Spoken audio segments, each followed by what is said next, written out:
میں جو اوقاف ہے نا، جہاں وقف کرنا چاہیے، کہاں وقف کرنا چاہیے، کہاں وصل کرنا چاہیے، ملا کر پڑھنا چاہیے، اور کہاں ٹھہر جانا چاہیے، اس علم کو جاننا اتنا ضروری ہے کہ اہل علم کہتے ہیں کہ اس علم کو جاننا گویا کہ قرآن مجید کی جو آیت کریمہ ہے سورۃ المزمل کی، وَرَتِّلِ الْقُرْآنَ تَرْتِيلًا، قرآن کو ترتیل سے پڑھیں، مخارج کی ادائیگی سے، حروف کی مخارج کی رعایت کرتے ہوئے. تو اس میں یہ بھی بات آتی ہے کہ وقف اور ابتدا، اس علم کو جاننا گویا کہ شطر علم الترتیل، علم الترتیل. اللہ نے کہا نا قرآن کو ترتیل سے پڑھو، تو ترتیل سے پڑھنے سے متعلق جو معلومات ہیں، جو علم ہے، اس کا آدھا حصہ تو صرف اوقاف سے ہے. یعنی معرفت احکام الوقف والابتداء ہی شطر علم الترتیل. یہ اہل علم کا مقولہ ہے جو قراءات سے متعلق یا وقف اور ابتداء سے متعلق جتنی کتابیں ہیں سبوں میں آپ کو مقدمات میں عبارت مل جائے گی، کچھ بدل کر کے. میں نے اپنے حساب سے اس عبارت کو پیش کر دیا آپ کو. کہنے کا مقصود یہ ہے کہ علم الترتیل کا آدھا حصہ صرف احکام، ان احکام کو جاننے سے متعلق ہے جس کا تعلق وقف اور ابتداء سے ہے. کہاں وقف کرنا چاہیے، اور وقف کرنے کے بعد کہاں آپ پیچھے سے آئیں گے، کہاں آپ آگے سے ہی نکل سکتے ہیں، آگے سے پڑھ سکتے ہیں. یہ علم بہت اہمیت کا حامل ہے. میں آپ کو ایک صحابی کے حوالے سے بات بتاتا ہوں.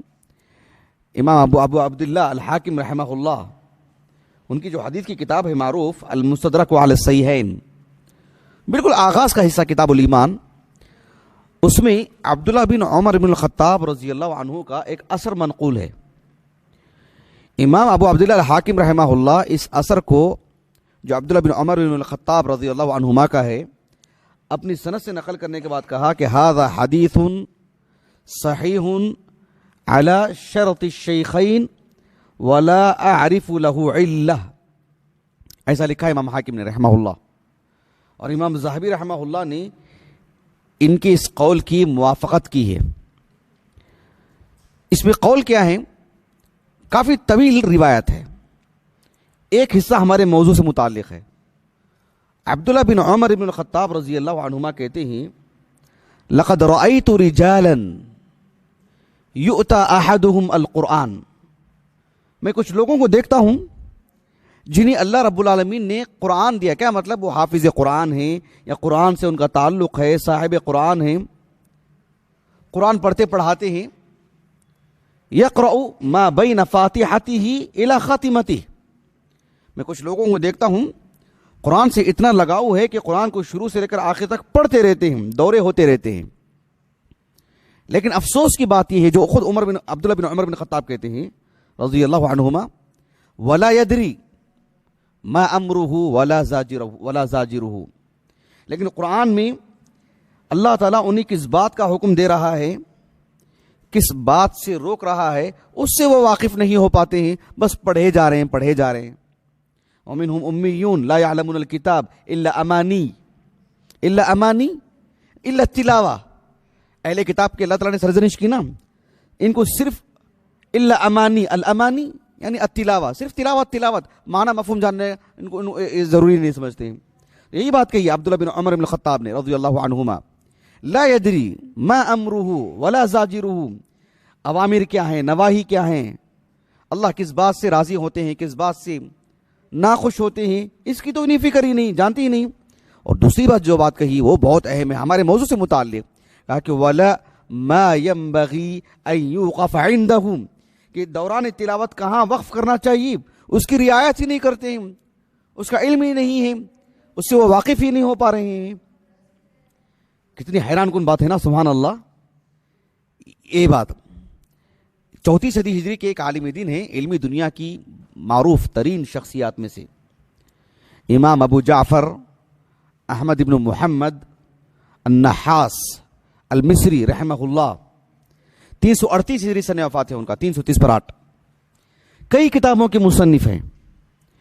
ان کی ایک کتاب ہے القطع والائتناف.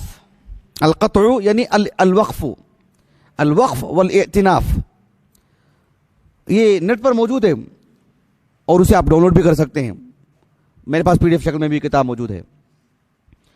کتاب بہت بڑی نہیں ہے لیکن بہت مفید، بے حد مفید ہے اور بے حد معلوماتی. اس کتاب میں امام ابو جعفر النحاس رحمہ اللہ اسی روایت کو جو میں آپ کو المستدرک والصحیحین کے حوالے سے لکھا بتایا ہے اپنی سند سے ذکر کی ہیں. اسی روایت کو یہ امام حاکم رحمہ اللہ سے بہت پہلے کی ہیں. اس روایت کو نقل کرنے کے بعد امام النحاس رحمہ اللہ کہتے ہیں فَهَذَا الْحَدِيثُ يَدُلُّ عَلَىٰ أَنَّهُمْ كَانُوا يَتَعَلَّمُونَ الْأَوْقَافَ كَمَا يَتَعَلَّمُونَ الْقُرْآنَ. اس روایت سے اس بات کی دلیل ہمیں ملتی ہے کہ صحابہ رضی اللہ عنہم اجمعین جس طرح سے قرآن سیکھتے تھے پڑھنا، قرآن کے معانی سیکھتے تھے، ویسے ہی کہاں وقف کرنا چاہیے یہ بھی سیکھتے تھے. سبحان اللہ، کتنی بڑی بات ہے. یہ علم معمولی علم نہیں ہے، عظیم علم ہے.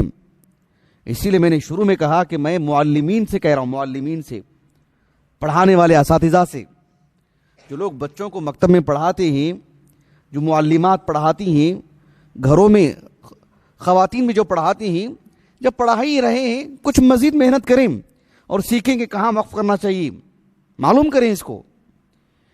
4 صدی ہجری کے ایک عالم کا میں نے ابھی حوالہ دینا آپ کو. ایک اور عالم دین ہے ان سے پہلے کے، لگ بھگ ان سے 10 سال پہلے ان کا انتقال ہوا لگ بھگ. ان کا نام ہے محمد ابن القاسم ابو بکر، جنہیں علمی دنیا میں ابن الانباری سے ابن الانباری سے جانتے ہیں لوگ. ابن الانباری، الانبار بغداد کا ایک علاقہ ہے. 328 20/8 ہجری سن وفات ہے. ابن الانباری رحمہ اللہ معروف، بہت معروف. ان کی کتاب ہے ایضاح الوقف والابتداء فی کتاب اللہ عز وجل. چھوٹا سا رسالہ ہے، بہت ضخیم کتاب نہیں، لیکن فی الحال تو محقق چھپی ہے تو کچھ ضخیم ہو گئی ہے. وہ بھی ڈاؤن لوڈ کر کے پڑھ سکتے ہیں آپ، میرے پاس PDF شکل میں موجود ہے الحمدللہ. ایضاح الوقف والابتداء فی کتاب اللہ عز وجل. اس کے بالکل آغاز میں ابن الانباری رحمہ اللہ نے لکھا فی تمام معرفت القرآن معرفت الوقف والابتداء.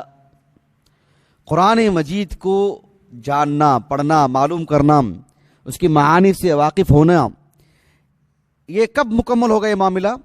اس کا ایک بڑا حصہ اوقاف کو معلوم کرنا، کہاں وقف کرنا کہاں نہیں. یہ جسے نہیں معلوم ہوگا وہ نقصان اٹھائے گا یقیناً. یہ معمولی بات نہیں ہے، ہم طلبہ کے لیے، معلمین کے لیے یہ بڑی چیز ہے. آپ غور کیجئے، اہل علم کہتے ہیں جو عالم دین قرآن کی تفسیر کرتا ہے، جو عالم دین قرآنی آیات سے، احادیث سے مسائل کا استنباط کرتا ہے، خصوصاً قرآن مجید سے، جہاں 1 2 3 کر کے ایک لمبی فہرست بتاتے ہیں اہل علم. آپ دیکھیے ابو بکر خطیب بغدادی رحمہ اللہ کو الفقی والمتفقی، اس میں آپ نے جو فہرست بیان کی ہے کہ قرآن مجید سے استنباط کرنے کے لیے کتنے علوم کی ضرورت ہے. امام شافعی رحمہ اللہ نے الرسالہ میں جو آپ نے بتایا ہے کہ جو عالم دین کو کتاب و سنت سے استنباط کرنے کے لیے کتنے علوم کی ضرورت ہے، حیران ہو جائیں گے. کیوں؟ اتنی نازک چیز ہے، یہ اللہ کا کلام ہے، اللہ کی شریعت ہے. ایسے میں اہل علم کہتے ہیں کہ جس عالم دین کو، جس طالب علم کو یہ علم الاوقاف نہ ہو کہ کہاں وقف کرنا چاہیے، وہ مسائل کا استنباط درست نہیں کر سکتا ہے. وہ ایک ایسا علم ہے، آپ میں سے جو اس علم سے واقف ہیں وہ حیران ہوں گے کہ جو ہے میں اتنے کم وقت میں کتنی باتیں بتا سکتا ہوں، آپ کو کتنی مثالیں دے سکتا ہوں میں آپ کو. یہ آسان نہیں ہے کہ میں آپ کو کافی مثالیں دوں اور بڑی تفصیل سے بتاؤں اس کو. میں آپ کو بہت نہایت اختصار سے بتا رہا ہوں میں آپ کو، تاکہ آپ اس مسئلے کو سمجھ سکیں. تو وہ مسائل کا استنباط نہیں کر سکتے اس علم کی کمی کی وجہ سے. آپ اندازہ لگائیں دیگر علوم کی کتنی اہمیت رہے گی. بلکہ ابن الجزری رحمہ اللہ کی جو کتاب ہے نا ہمارے پاس النشر فی القراءۃ العشر، اس میں جو اجازہ دیتے ہیں نا اہل علم، حدیث کا اجازہ، آپ جیسے مدارس میں فارغ ہوتے ہیں تو ایک سند دیتے ہیں نا، تو قرات کی بھی ایک سند ہوتی ہے. کہتے ہیں کہ قرات کی سند اس کو نہیں دی جائے گی جس کو علم الاوقاف کا علم نہیں, اس کو سند ہی نہیں دینی چاہیے. اسے نہیں معلوم کہ کہاں ٹھہرنا چاہیے کہاں نہیں ٹھہرنا چاہیے, اسے کس بنیاد پر سند دی جا رہی ہے.